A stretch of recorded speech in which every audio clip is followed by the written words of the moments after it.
So what we're going to do is take a look at a sine bar. We've seen this in a couple of assignments. So I've got a physical sine bar here, and I've also got a set of gauge blocks, which you're likely to see out on a factory floor or in an inspection area in a manufacturing operation. And here's our sine bar. As you can see, it's just as we've described it in our problems. We've basically got a bar, and attached to it are two cylinders. These cylinders are exactly the same size. Notice here that when I set it down, it's touching on the tangent points of those two cylinders. So they're exactly the same height.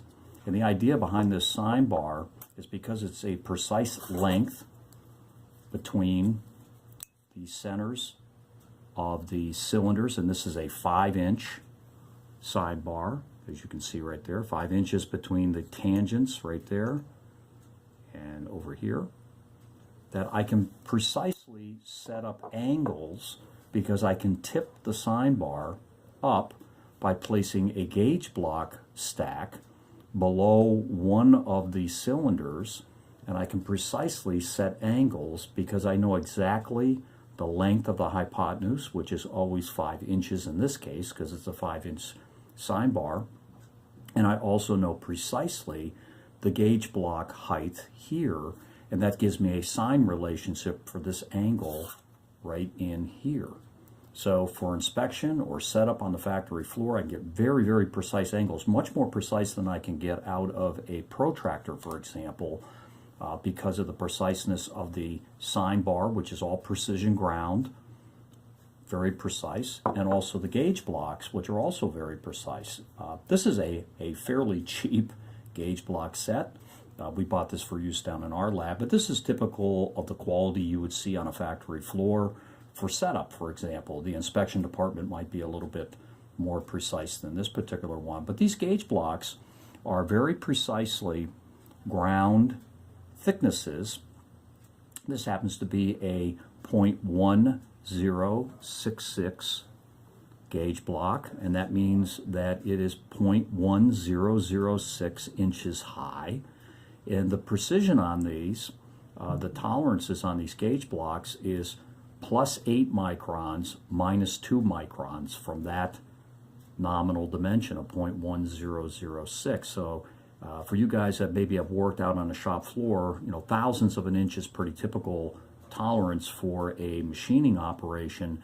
These would be 10 to the -6, or a millionth of an inch, +8 millionths, -2 millionths from that nominal dimension. So they're very, very precise. They are ground with a very flat surface, very high surface finish on both sides.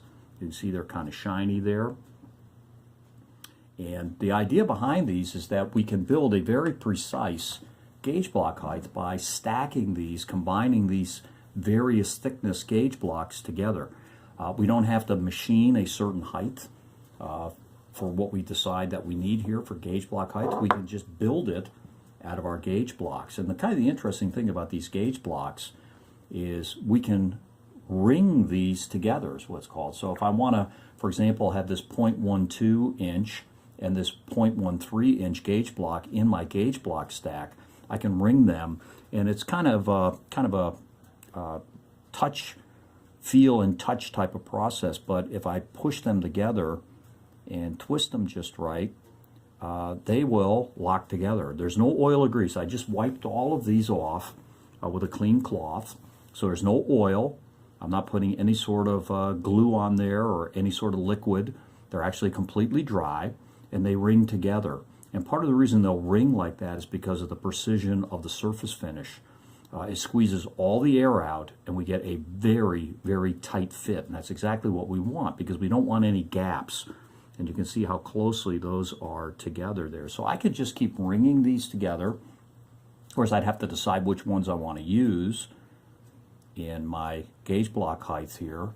And I'm just going to put a bunch of these together kind of randomly. But let's say I did my analysis, my mathematical analysis, and I determined that I needed a gauge block height of exactly this much right here. If I combine all those together, that height will give me the angle that I want on the sine bar.